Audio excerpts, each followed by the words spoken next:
All right, let's now turn to New South Wales. It's the most concerning day of the pandemic that state has seen so far.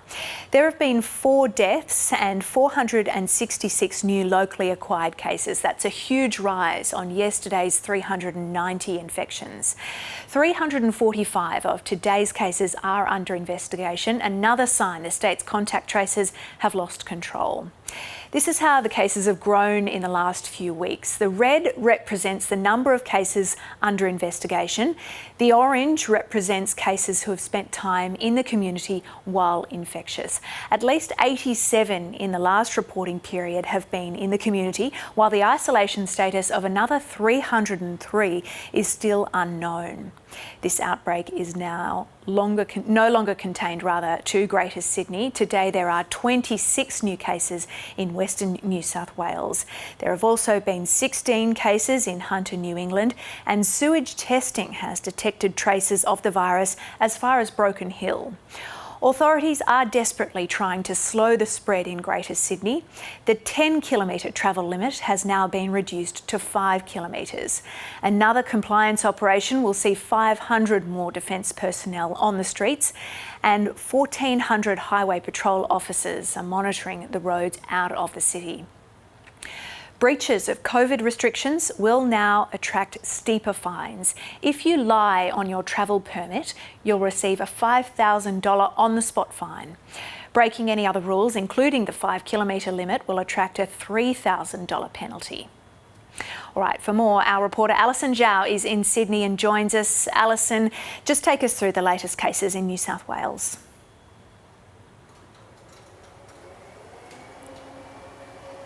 About New South Wales in the entire pandemic, and today we saw 466 new cases, and that is a sharp increase from yesterday's 390 cases reported. And of course there's a large number of those cases which are still under investigation. They don't know the source of those infections, so not all are linked to other cases immediately. And today 345 of those 466 cases are unlinked and still under investigation.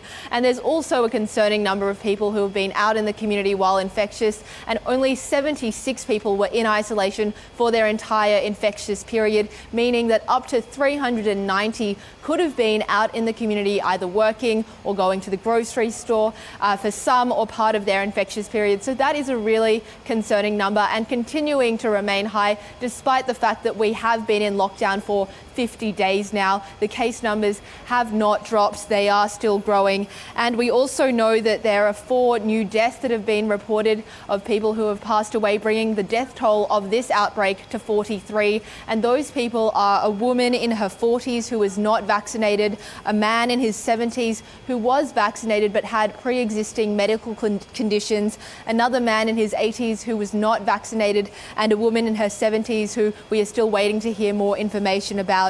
And the Premier has highlighted the areas in Sydney that she's particularly concerned about because the numbers in Fairfield and Canterbury Bankstown have stabilised, but she says that the suburbs or areas that are most concerning are Blacktown, Mount Druitt, Doonside, Guildford, Marylands and Auburn. So everybody in those areas should be on guard and should continue to go out and get tested. The Premier says she is happy with the high number of testing, with 130,000 people tested in the 24 hours to 8 p.m. last night. And Alison, there's also a huge amount of concern for the state's regional areas.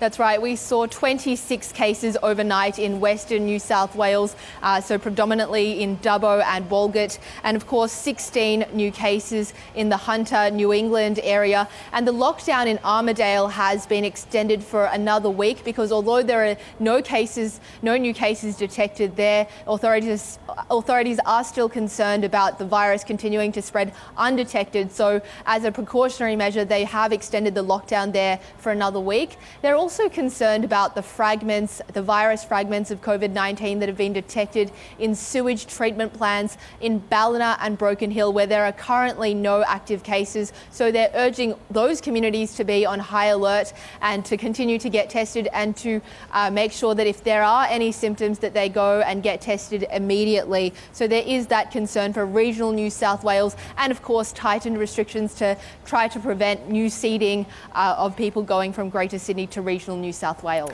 And Alison, just take us through those new restrictions coming into effect for Greater Sydney.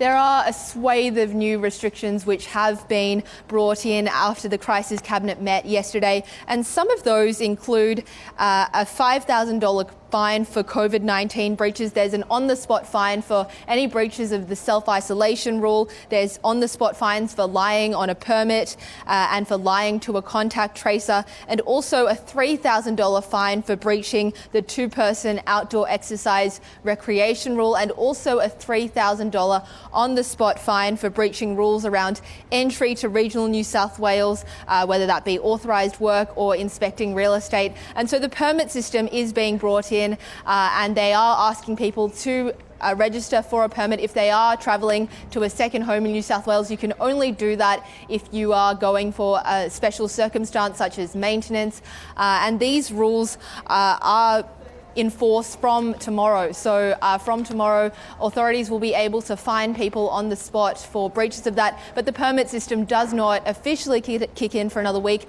If you go onto the Service New South Wales app, the area to register is not set up yet. So there is restrictions also on the 10-kilometre rule in Greater Sydney outside of those areas of concern. That 10-kilometre rule of where people are allowed to go for exercise or for shopping, for groceries, has now been reduced to 5 kilometres. And of course, in those areas of concern, the 5-kilometre rule is already in place. There's also new rules about the singles bubble for those residents in the areas of concern. They will now need to register their nominated partner for the singles bubble and make sure that their nominated buddy is within 5 kilometres of them. So there is a swathe of new restrictions which are in place now to tighten the state's lockdown laws, which has come many weeks after the beginning of this lockdown. What we're asking our citizens to do has been the most difficult decision of my life and the most difficult decision our government hopefully will ever have to make. But it's to keep our community safe. But I appreciate our community also understands the changing nature of the Delta strain and our ability to move with it, to get in front of it. And the case numbers overnight are very concerning, extremely concerning. We cannot see this trend continue. And whilst the vast majority of people are doing the right thing, too many people, a handful of people aren't, and that will have devastating consequences because the Delta variant leaves no room for error. Alison, what sort of presence on the streets will we see from both police and also the ADF? Joe, Commissioner Fuller today said that they will begin Operation Stay at Home, meaning there will be an increased police presence on the streets of Sydney, and that includes manning the highway patrol team onto the COVID compliance regulations. And also they've asked for 500 additional Australian Defence Force personnel to join them in this Operation Stay at Home to enforce the public health order. And they also said that they would introduce new roadblocks around Greater Sydney to prevent people from going to regional New South Wales and to make sure that they were going for a specific reason and not seeding the virus out into regional New South Wales. And there will be additional fines that we have outlined. And also the Commissioner did say that this was the strongest police action that he'd seen, and he was unapologetic about that. Let's take a listen. Particularly in Greater Sydney, was way too high from our perspective in terms of what we were trying to achieve. And our part in this is to get New South Wales Health ahead of the Delta variants. The fines are some of the biggest fines that I've ever seen, and we will be issuing them as of today. Commissioner Fuller said that he wouldn't ask for additional police powers over the next 21 days and that police would be strongly enforcing these new rules and fining people on the spot. He said that the time for warnings was over and that these tightened restrictions would be enforced. Right, Alison Zhao, our reporter there in Sydney, thank you.